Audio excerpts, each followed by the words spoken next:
So, welcome back to today's Golfers YouTube channel. Today we have got the absolute pleasure of being joined by Mr. Sean Toulon of Toulon Golf. Um, it's great to be able to talk to you, Sean. Thank you very much for your time today. You're welcome.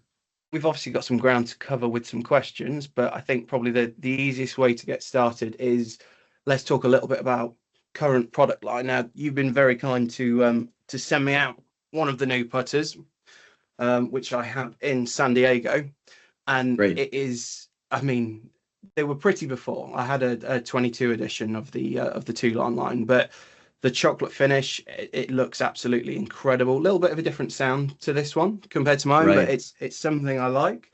Um, Tell me a little bit more about kind of the design aspect for the 24 collection, and Sure. also just why the chocolate color. It's quite unique.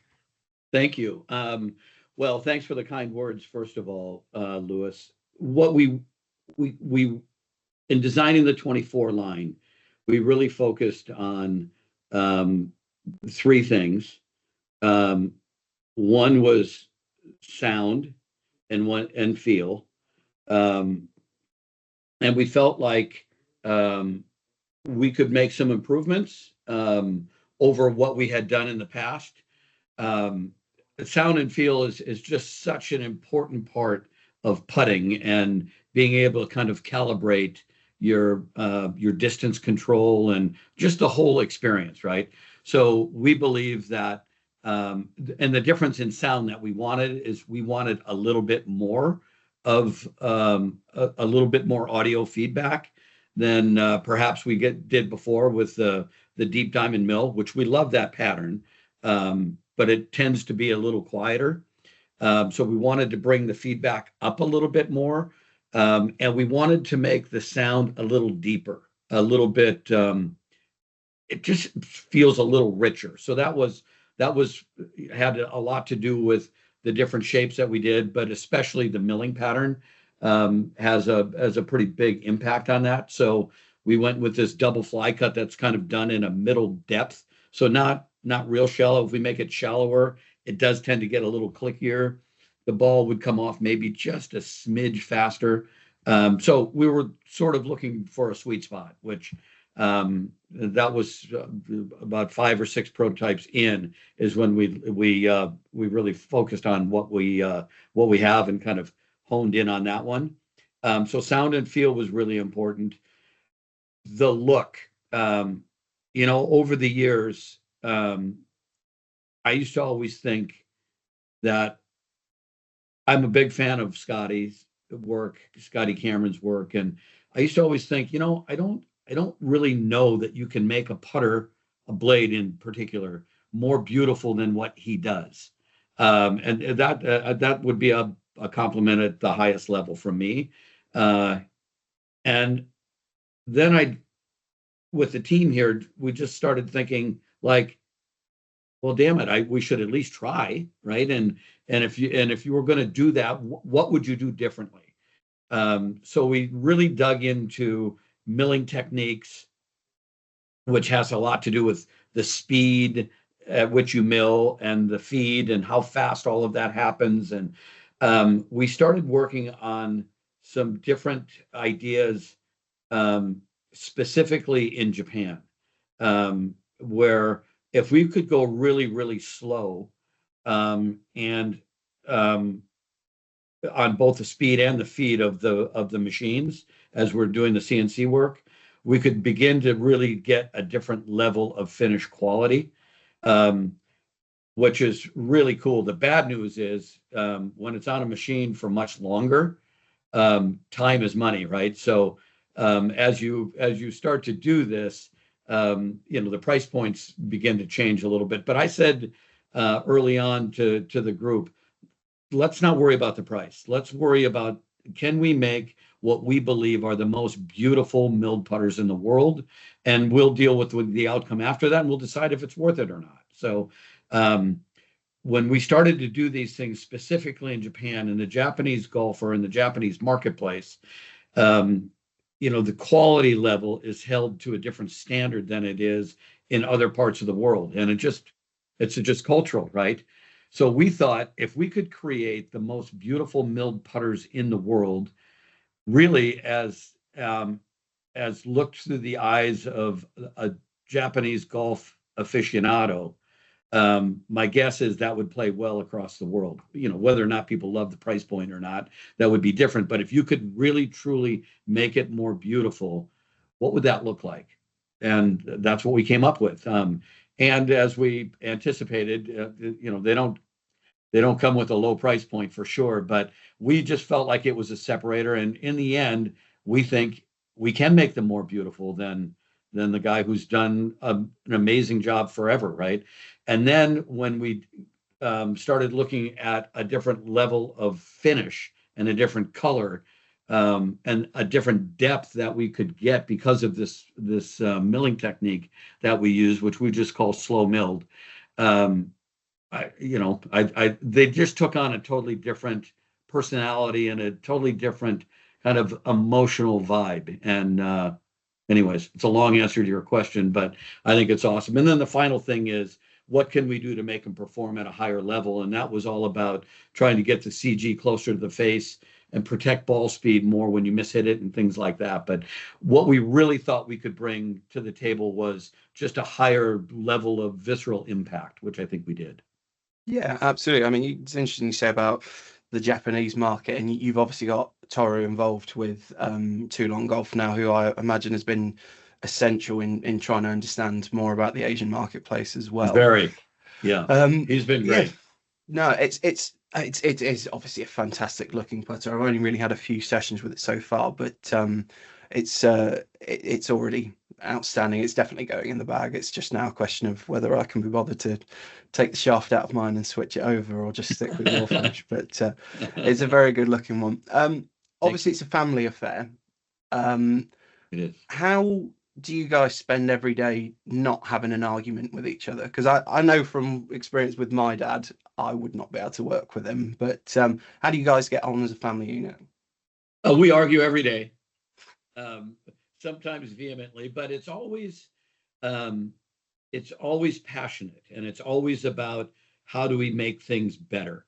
And it's not always just the product; it's the consumer experience. It's how we interact with the golfers, which we love to, and we love to stay close. And the fact that we're a small independent, we're able to get a lot more one-on-one with our clients, which is amazing. But it also has, it comes down to how do we package them, just every fine little tiny detail. And I think we all bring certain strengths to the table, and things that individual little pieces that everybody is really passionate about. Tony, for instance, my son, Tony, he is incredibly passionate about every touch point that we give to the consumer. So when a small batch box shows up, God forbid there's a fingerprint on it, because he will totally lose his mind if there is, right? All the little things that go in the box, are they packaged perfectly? Everything that you touch, is it pleasant to the touch? Are there any sharp edges? Are anything like that? So it's a total experiential effect that we're really going for. And in the end, I am way okay with the arguments as long as they're done in a passionate, let's make it better for the golfer viewpoint. So it's not without an occasional bloody nose, but for the most part, it's good. Super. You've obviously had a fantastic career in the golf industry. How does a man from Madison, Wisconsin, move up into some of the highest echelons of the golf industry? Talk me through your journey a little bit. Lucky enough, Lewis, to know that I fell in love with the game at a young age, right? And I like any decent player, 12-year-old, right? And I will tell you, what was a decent 12-year-old player 52 years ago was very different than what a decent 12-year-old player is today. But I had dreams of playing golf for a living, and I thought that would be cool. And it I would say in college, I had the realization that that probably wasn't going to be my path. I was a nice player, but shooting 73 or 74 in college was okay back then, but it certainly wasn't. It wouldn't be close to good enough now, right? So I came to that realization, but I loved the game, and more importantly, I think I loved the way golfers carried themselves. Um, and everything around that, the history, the tradition, the reverence. I love that. And then I got totally interested in equipment. So, and I just knew that when I graduated from school, I went to the University of Wisconsin, that I wanted to be in golf. I knew I didn't want to be a club pro. I didn't want to chase that path. And I just fell in love with equipment. So I chased that dream, and I was lucky enough. One of my very, like 6 months into being done with school, I was selling equipment, and I got a call from this the guy that was in charge of sales at this tiny little company. This was in 1982, named TaylorMade, and they were looking for a sales rep in Wisconsin and Minnesota, which was where I was based. Um, and I had had the occasion over the years to have met Gary Adams, who was the founder of the company. And this guy was just larger than life. And anyways, long story short, TaylorMade was about a $10 million company at the time. They interviewed me for the job. They gave it to me. And what they forgot to tell me, Lewis, is they were about 10 minutes from going bankrupt, which thank God they didn't tell me, because I would have passed. And I ended up spending 20 years of my life there. And when I left, it wasn't a $10 million company; it was about 1.8 billion, and we changed the game. So to have an opportunity to do that and be a part of that with an incredible team, many of the people are dear friends of mine today, is mind blowing. So that was pretty cool. It was luck. If you ask me, how do you get started? How do you follow that path? It's honestly, a lot of it is dumbass luck. Yeah, I'm familiar with the feeling, definitely. So, I mean, talking about your time at TaylorMade, there are several models that are obviously attributed to you: R7, R9, R11, the M1, M2, the Spider Putter. I'd like to kind of know your thoughts about kind of which releases are you kind of most proud of from your time with TaylorMade, and which ones do you feel like kind of define your career at the company? I think the very first project that I got to work on, well, was my the I came back to the company after Mark King was named CEO. I was working, myself and Clay Long and another fellow named Steve Pelisek were running Cobra, and to be quite frank, I hated it. Acushnet is a wonderful company, but they operate on a very slow timeline, and I just was never wired that way. So when I got recruited to come back, my mentor in golf was Gary Adams, the founder of the company. I am so much of what I am today because of my parents and because of Gary Adams. And my very first day back was the day after Gary Adams died. So which was January 2nd, I believe, 2000.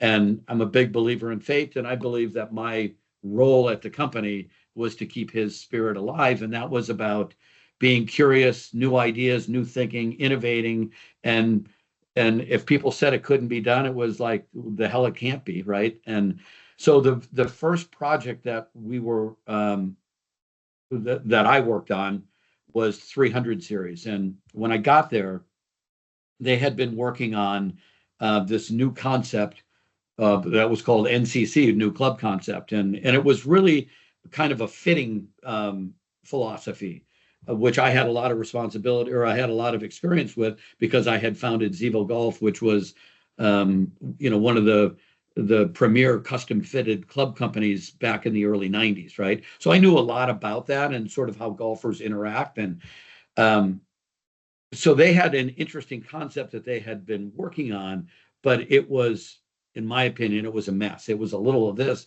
a little of this, and a little of that. And um, TaylorMade at the time was really lost. They had the Firesoul driver, and I'll give you this stat because this is pretty amazing. This is when you know you have a product problem. We had at the time 27 paid PGA Tour staff players paid to play the driver, and our average tour count on the Darrell survey every week was 7, which meant 20 players were cheating on their contracts, right? Because the products were so bad they couldn't play it. And if you saw what we had to do to try to get one prepared properly so Ernie Els could play it, I mean, it looked like a bad science project. By the time it was done, it was bent and burned and jimmied around just so it could maybe work. I mean, it was awful. So there were 3 hot drivers at the time in the marketplace. And one was the Titleist 975D, one was a Ping TiSi, and the Callaway driver was I can't remember it was some Great Big Bertha, Hawkeye. Well, I can't remember exactly which one it was, but it was 3. And when you really looked at the 3 clubs, there was one that was high launch, low spin. That was the Ping driver, which was just a monster.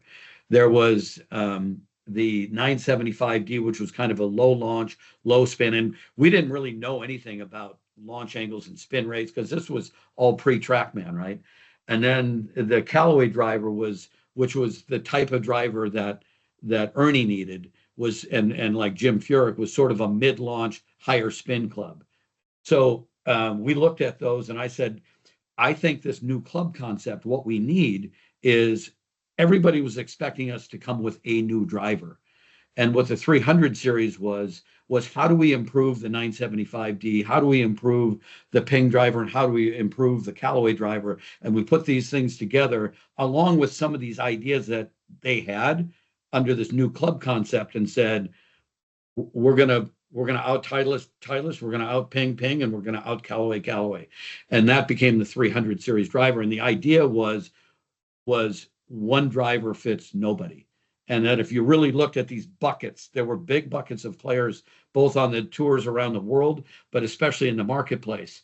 And what the innovation that we really brought to the table was a face that was really flexible. And that's something that TaylorMade had. They just didn't know what to do with it. So I was able to come together, take this technology, package it totally differently, fit it into a marketplace where they were expecting 1, and we had 3. And our counts on tour we became the number 1 played driver on tour in about 4 months.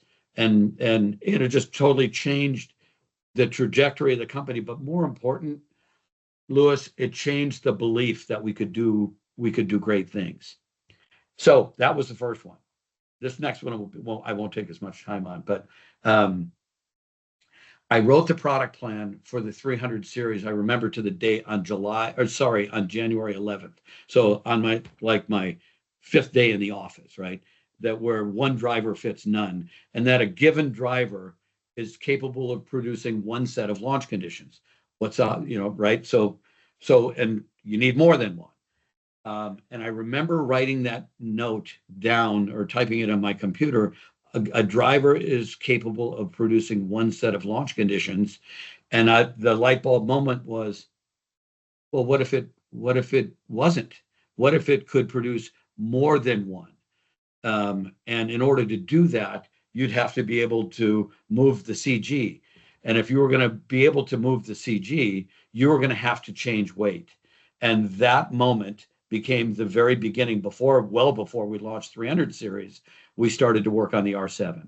And the R7 was, if we could take enough mass and push it into different places, we could begin to change launch angle, spin rate, acoustics, all kinds of things. And that process started on January 11th, 2000. It was pretty cool. So that became really, that's when we did the R7 driver. That's when our company went this way, and the entrant from Callaway was C4. So they took a left, we took a right. You don't always pick the right path, but this time we did, and the companies just separated. That was the defining moment. The first one was 300 series. The second one was, we were off to the races with R7, and then we just went down this path of innovation that was mind blowing. It was cool. I mean, you can absolutely see the lineage even now with the R7, not just within TaylorMade, within pretty much every manufacturer within the industry. There's a lot of kind of talk at the moment of reaching maximum levels of COR, all of that jazz. It feels to an extent like we've put the weight as far forward as we can with things like SLDR. Yeah. We're now kind of pulling them back as far as we can. Do you feel like that design still has a larger future in golf equipment, or are we largely now trying to chasing CG around the driver head? I would say it will continue to change and evolve and get better. How much it gets better, I believe the path is still pretty rich.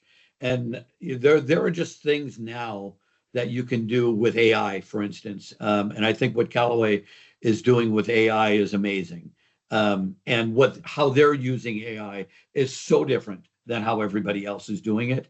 But what I mean by that, Louis, is it used to be that, drivers on a 1-year product life cycle or a 2-year product life cycle, the difference between cycles was very small, but the number of iterations now through AI that they can simulate and run different models, what they can get done now in a very short period of time, because they're running tens and thousands of simulations now, which, you used to get 5. Now you get tens of thousands, right? So the speed at which you can improve a product is way faster now than it used to be. So they're really smart people, totally dedicated to what they're doing, and not just one company, but a lot of companies. But I would say Callaway, in this point, has spent way more money and is far ahead. I just think what they're going to be able to do from iteration to iteration is going to be greater. And I still think the path is quite rich. Absolutely. So 2015 comes around. You leave TaylorMade. You decide, obviously, to set up your own company with your boys. From the kind of the initial conception of Toulon, it always seemed to me to be like you certainly have modern design elements. It was the obviously the idea of vacuum brazing, all of these things, but it feels to be kind of more like an old school mentality. If we contrast kind of the future of the game with what's happening at the moment, was that always something that was key to you, or have I read into something that maybe isn't actually there? No, I think you're accurate. And you asked me a question early. Do you fight? Yes, we fight. And Tony, in particular, is a very old school sort of I would say that he wanted from the very beginning to really focus on making putters just incredibly beautiful. And I started by saying I didn't really believe that you could make a putter more beautiful than what Scotty had done, right? So I felt like we could make it at least as pretty. But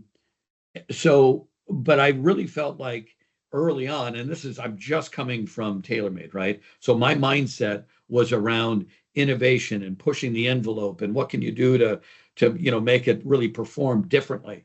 So our focus and our arguments were really around, do we try to make it even more beautiful? And I remember having the argument with Tony is, I think we can try, but I'm not sure that's going to resonate with the golfer as much as what can we do to help, sound and feel and roll and things like that.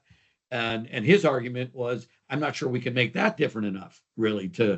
So we really focused on trying to, but Scotty frankly, was quite vulnerable there. If you could really come up with something, in my mind, um, that would perform dramatically different. So we really began to focus more on how do we make the putter pretty, but really, can we make a step change in milled putter performance? And the answer was maybe on both sides, right? So we really tried to focus on that.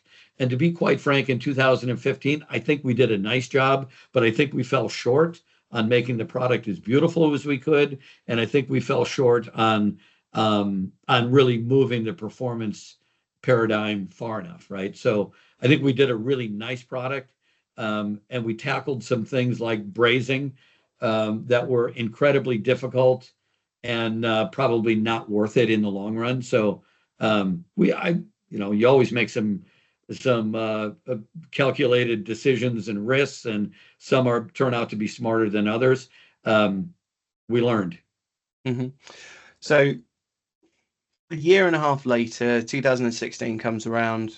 Callaway step in. They've obviously purchased Toulon Design at the time, and you go on board as GM of Odyssey, senior vice president of Callaway Company. Yeah. I'm interested to know in the conversations that were had for you, and to not only go back into obviously a larger company as opposed to your independent one, but also how does it feel kind of going from a rival to another rival, as it were? It was not difficult for me. I think it was more difficult for some of our customers and it was definitely like more difficult for some of my good friends at TaylorMade for sure, right? But in the end, I was hired to do a job, and I've always been more interested, Louis, on what's next, and I'm proud of what we've done, but it's gone, it's over, right? And I'm not a big collector of things. Tony is. But I've always been more interested in what can we do that's going to excite golfers and reward them in a way where they would have a way better golfing experience, whatever that would be. That's always been what drove me.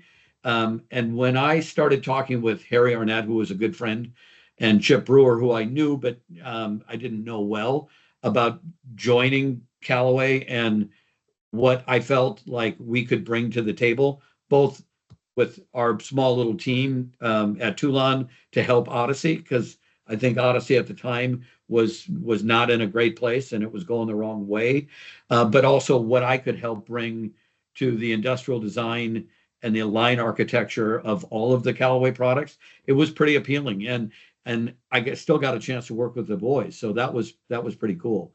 But it's a way different experience inside, a company that's got 3,000 employees and one that had 4.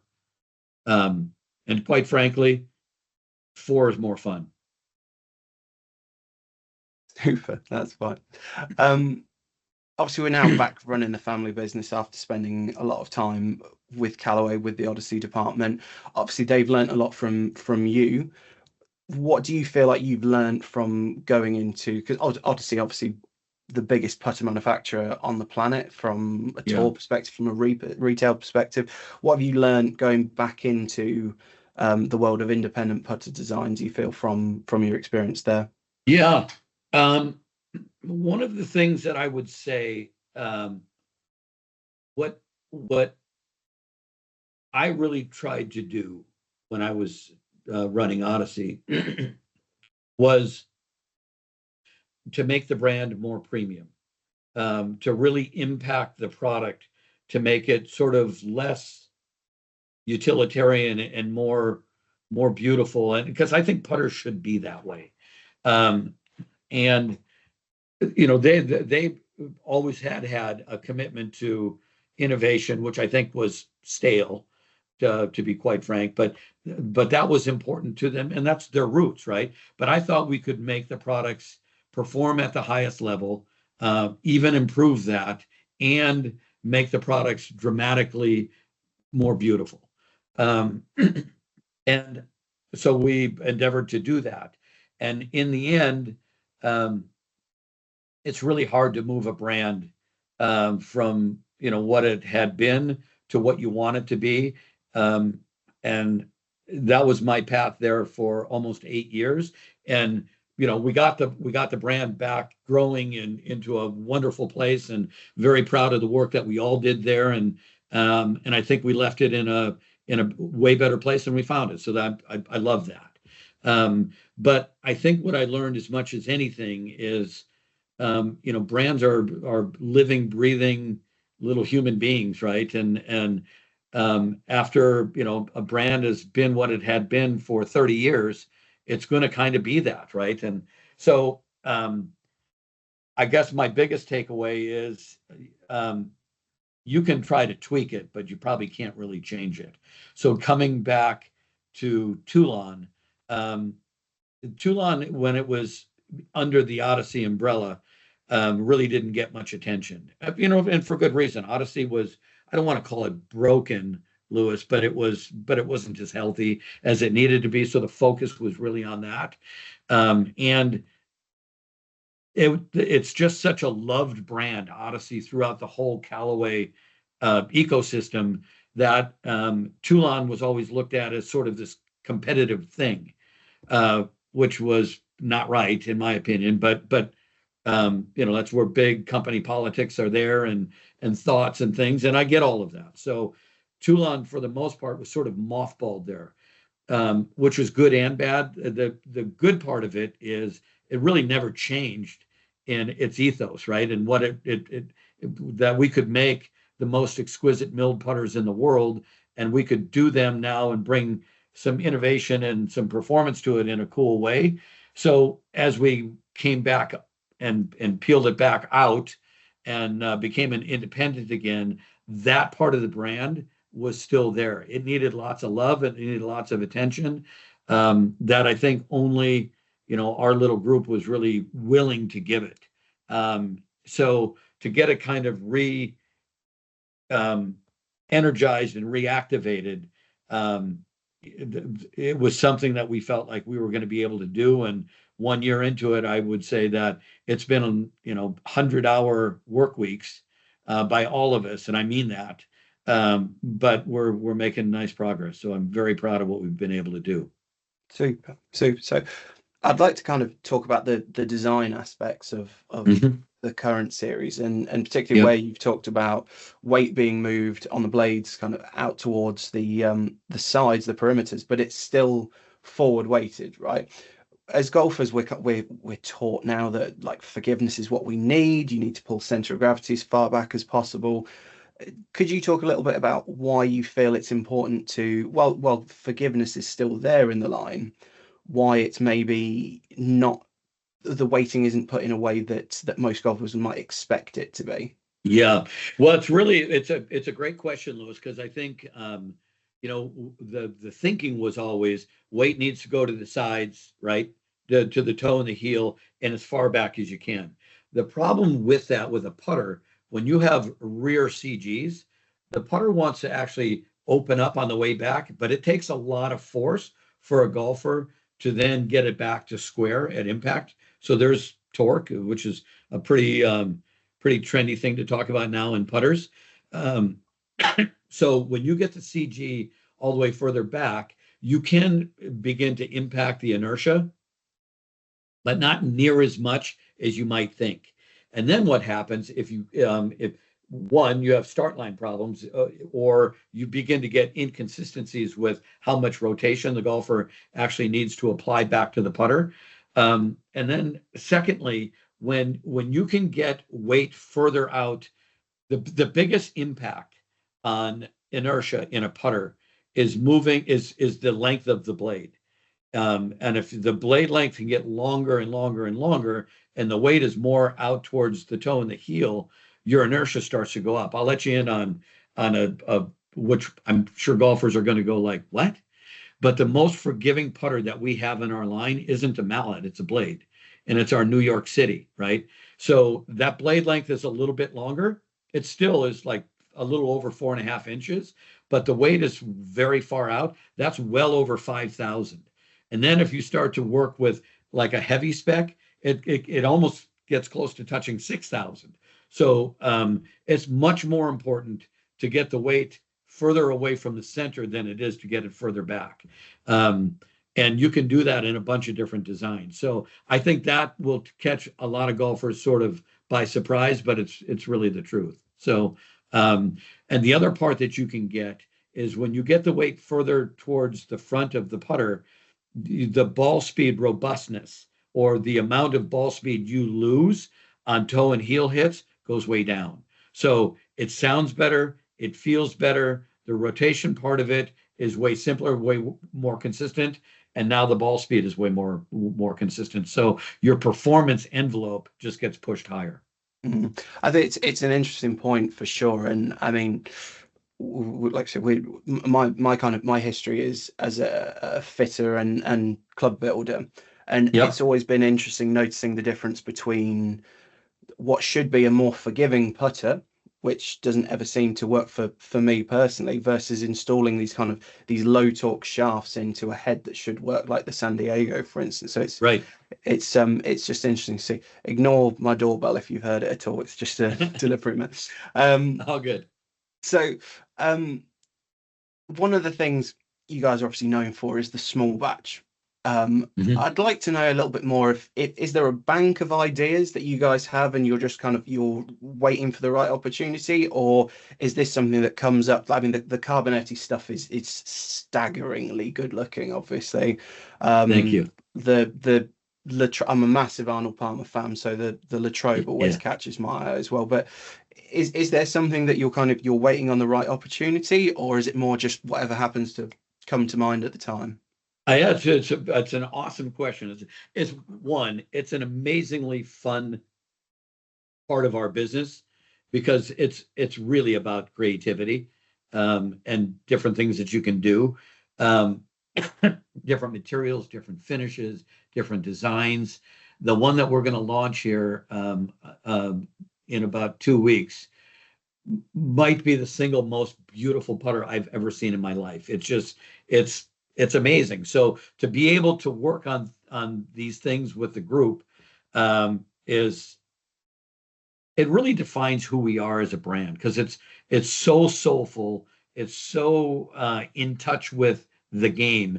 So we have a lot of things that we talk about, but one of the tenets of our company is this idea of honoring the game and learning from golfers that came before us, which they could be players, they could be designers, they could be golf course architects, it could be anything, right? But to slow down, which Tony is really good at, way better than I am.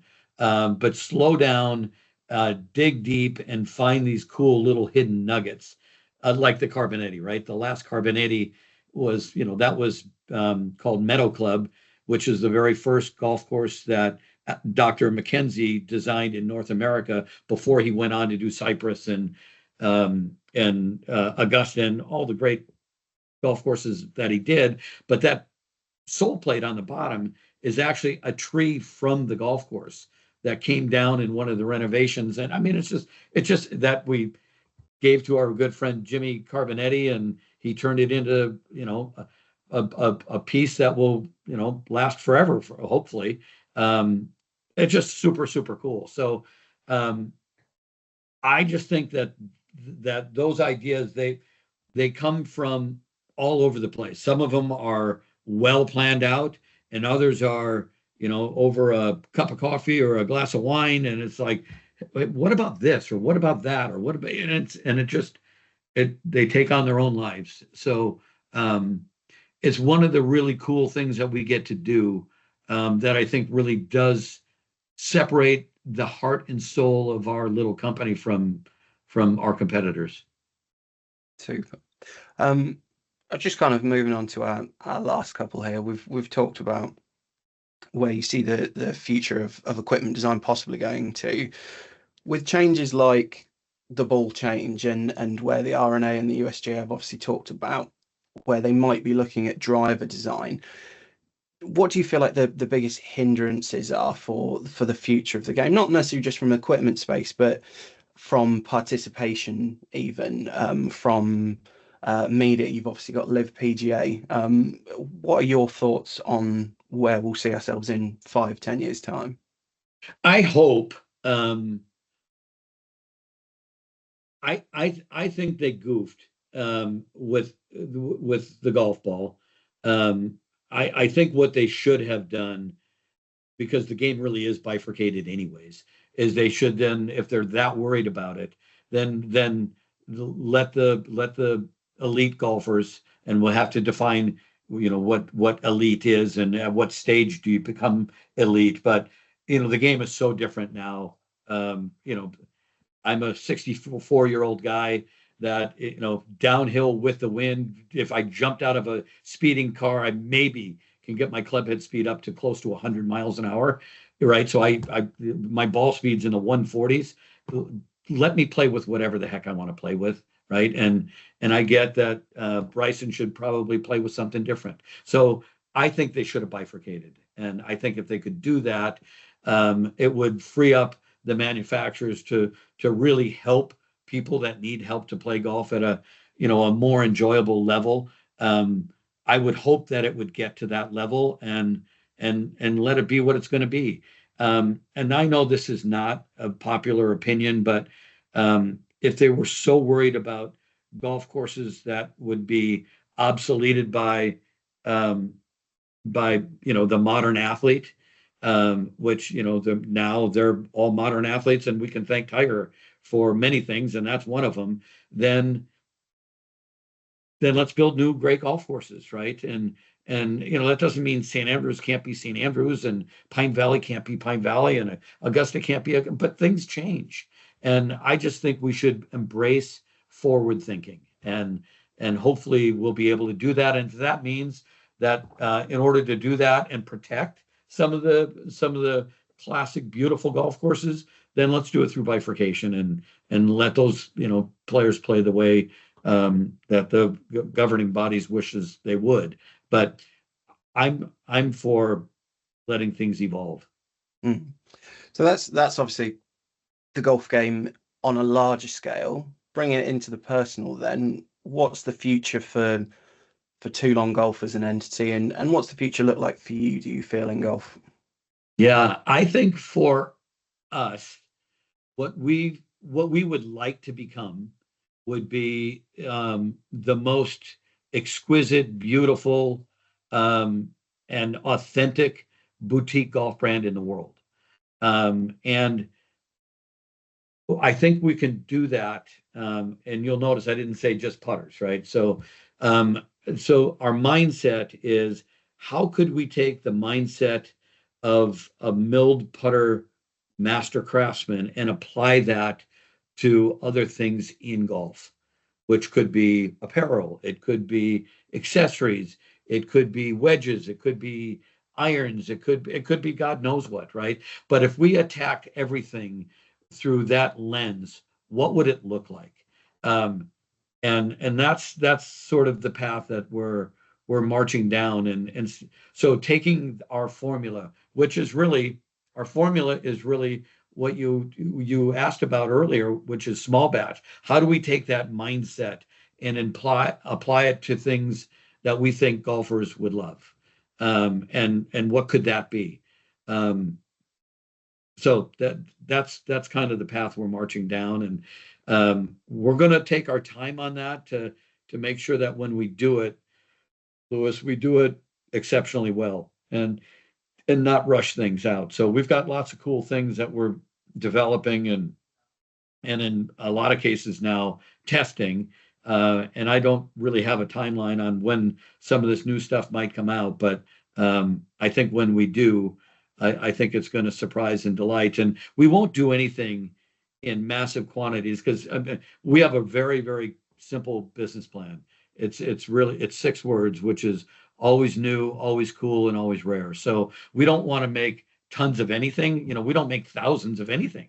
We make hundreds or tens, but not thousands. So we just want to do really, really cool stuff that golfers can look at it and say, you know what?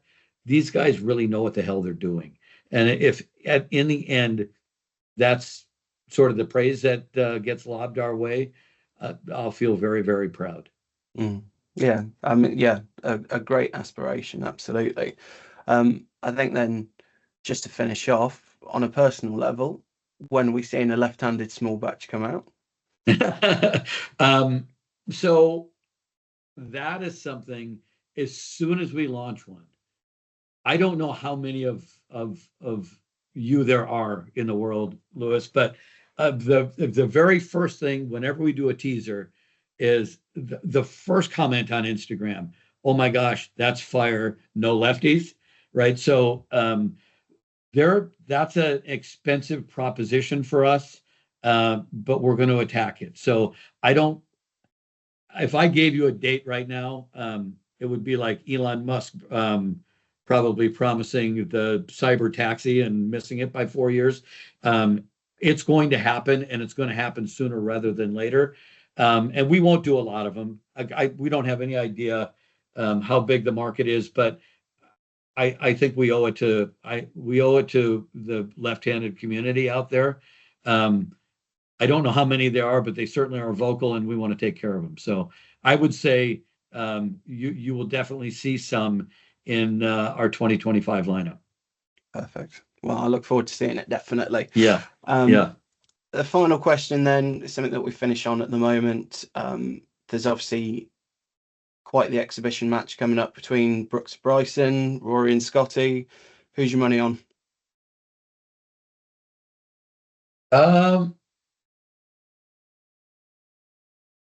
This Scheffler is unbelievable. I think what he's capable of, I don't think we've seen everything he's capable of yet. So I think Scheffler will be the best player in the world for a long, long time. I think Rory is the most talented player in the world. But there's something there that hasn't clicked yet. I'm not saying it can't, but when you watch him hit a golf ball, he can do things that others can't. Right? So can Bryson, and Brooks is just, when Brooks decides it's time to get switched on, he's an animal. He's an absolute animal, and Brian, this is a totally bullshit way to answer your question because I'm not answering any of it. But I would also say that I think that Bryson is so intriguing because he's not afraid to try anything. But to me, the best player in the world, and I think will be for quite some time, is Scheffler. Yeah. Yeah, be interesting to see what he does, whether he can do it as long term as Tiger. I know. Yeah. That's been brilliant. It's been an absolute pleasure. I do appreciate your time, Mr. Toulon. Thank you for putting some time in your diary for me. And I think everyone who's going to watch this is going to be just as fascinated as I've been. So thank you very much for your time. Thank you for your time. Thank you. Okay, bye-bye.